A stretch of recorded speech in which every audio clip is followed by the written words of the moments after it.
السلام علیکم ورحمۃ اللہ وبرکاتہ۔ میں حکیم رب نواز، آپ دیکھ رہے ہیں دیسی نسخے۔ جیسے کہ آپ کو معلوم ہے کہ جو ہوا چل رہی ہے پاکستان میں، جس کی وجہ سے نکسیر ہو رہا ہے، ناک سے خون بہہ رہا ہے اور اس سے ہونٹ بھی خشک ہو رہے ہیں اور بار بار پیاس لگتی ہے۔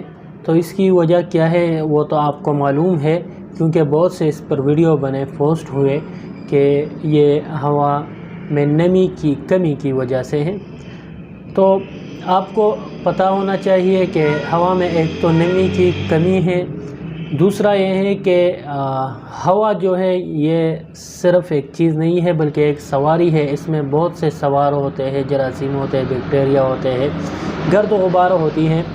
تو اس میں ہمارے جو ناک ہے، اس کے جو میوکس ممبرین ہے، جس کا کام ہے کہ یہ جو بھی ہمارے ناک میں گرد و غبار آ جائے یا ایسے کوئی اب نارمل حالات پیدا ہو جائے تو اس کو اندر جانے نہیں دیتی۔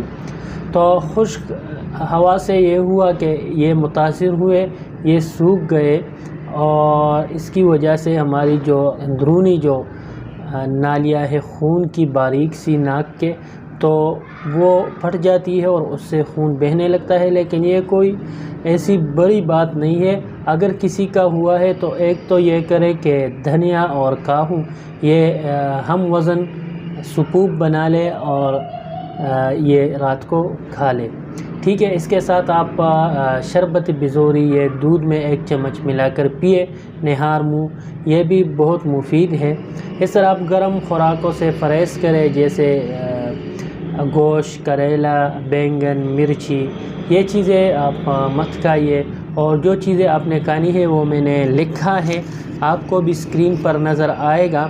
یہ ہے تربوز، گنڈیری، خربوزہ، کدو، ٹینڈے، تورے، گاجر، ساگو دانے کا کھیر، برفی، کھوا، چاول، دودھ، یہ چیزیں آپ کھا لیں اور گرم چیزوں سے آپ پرہیز کریں تو انشاءاللہ بہت جلد آپ ٹھیک ہوں گے۔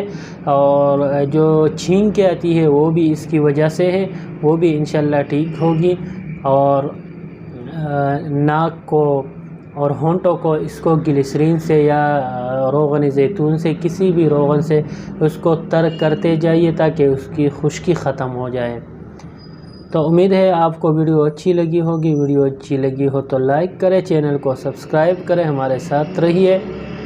کوئی بھی بات پوچھنی ہو تو کمنٹ میں آپ پوچھ سکتے ہیں۔ ہم کو دیجیے اجازت، اللہ حافظ۔